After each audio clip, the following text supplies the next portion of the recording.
Hey guys, how's it going? This is Dylan Ray again, and welcome back to my channel. So I'm pretty excited today because I'm gonna be talking about why we shouldn't be afraid of failure.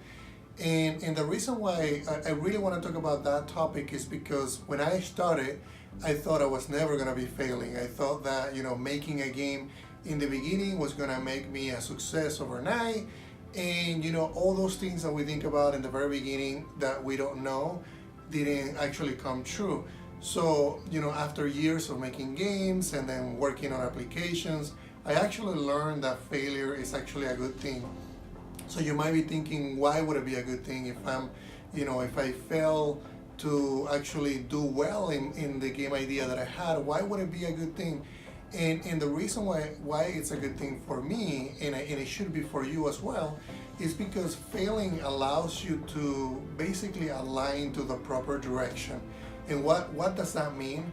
That means that if you're making, let's say that you're making a game and you have an idea in your head and you think that idea it's gonna actually do well, and then you release the game, it goes to the market, and people just hate it, people don't like it, or certain people like it, and then you have a lot of comments, you get a lot of reviews from the people that are actually playing your game.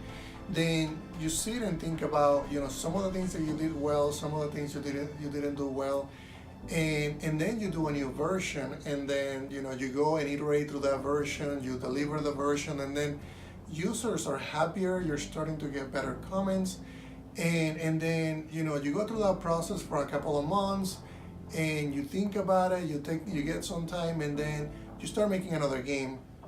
Now you're thinking about the things that you didn't do well on the other game, you're improving on this game. It might be the UI, it might be the gameplay, it might be the mechanics that you now have in this game. Then when you deliver that second game, you start to see that you start to make you start to get better comments, you start to get better feedback, you start to make games that are prettier, that are nicer, that are more fun. So then you do that, you get it out, you get a release, people start playing, then you go all over again and you make another game. So what I'm here to tell you is that in your first game, you might have made zero. On your second game, you're starting to make, $1, $2, $100, thousands of dollars. Then you improve, and on the third game, then you start to realize that what you did on the first game didn't actually work because you didn't have a lot of experience.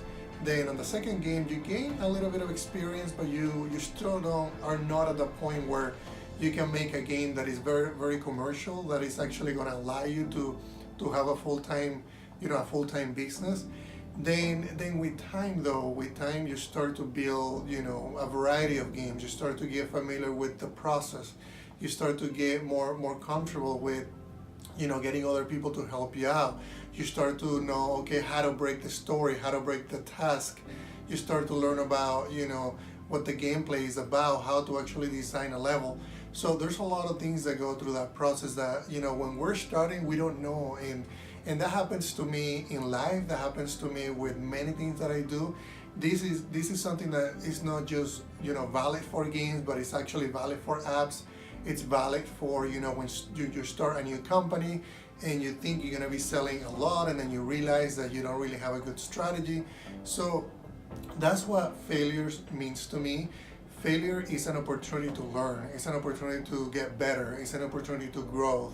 So anything that you're doing through your game career, if you're making games, if you're making apps, make sure that you're basically collecting information as you go through that process. So that's what I try to do as much as I can, and that's what I try to focus a lot on, making sure that I'm shipping games. Because for me, shipping games, yeah, I want to make a very fine game, I want to make a really cool game, but if I don't know the process really well, I'm never gonna get better. And that happens everywhere. That happens to me when I started as a programmer, and I thought that because I like computers, I could actually I could actually learn to program. And then I went into my first class as a C++, it was a C++ class, and I sat in front of the professor with, I didn't understand anything that he was talking about. But what happened is, I failed, but I didn't fail in a way that, I got an F. I actually passed the class. I passed the class with a C, and but I stay there. I show up. I learn. That information went through my ears, and I gained a lot of knowledge, even though I didn't get a good grade. Then I took another class on data structures, on object-oriented programming. Then I persisted and I was very consistent on everything that I was doing. So nowadays I'm programming in so many languages, I'm doing so many different things, and that's the thing that I want you to focus on. Focus on the journey, focus on what you're learning, focus on improving on every game that you're releasing, because that's basically what's gonna get you to the game that you really wanted to start to create at the beginning. That's gonna be your final game, because we don't realize how much complexities goes into creating a game. So make sure that you focus on that. Failing is actually a good thing.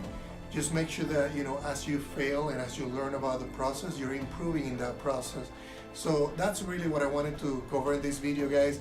If you have any questions about anything that I mentioned, let me know through the comments, let me know through social media. Don't forget to subscribe, and don't forget to share this video. Thank you, guys.